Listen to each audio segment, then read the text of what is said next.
काय बोलले भाई लोक, जय शिवराय. उठलो बा सकाळी सकाळी, म्हटलं आता फांटेल्यावर जा. म्हटलं बाबू पाहिला तर मोबाईलच्या ढुंगणातनी काढा करू राहिला होता, काय माहीत काय करू राहिला होता तो.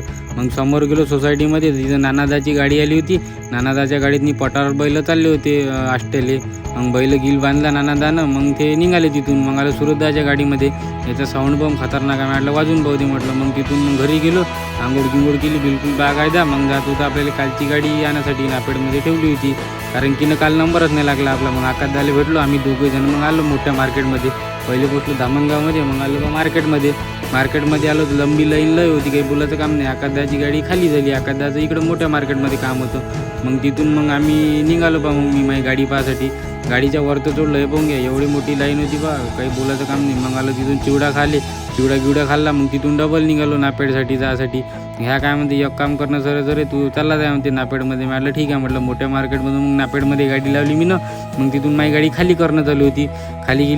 खाली झाली. मग ह्या आप्पाजी म्हणते कायचा व्हिडिओ काढायला म्हणते. म्हटलं कायचा नाही. मग गाडीला तिथून सेट मारला. मग निघालो घराच्या रस्त्यानं. चला मग आजचा ब्लॉग इथंच खतम करतो, बाकीचं उद्या बोलू. ऋषा बोलते, लोगों के दिल के दरवाजे खोलते. Bye bye.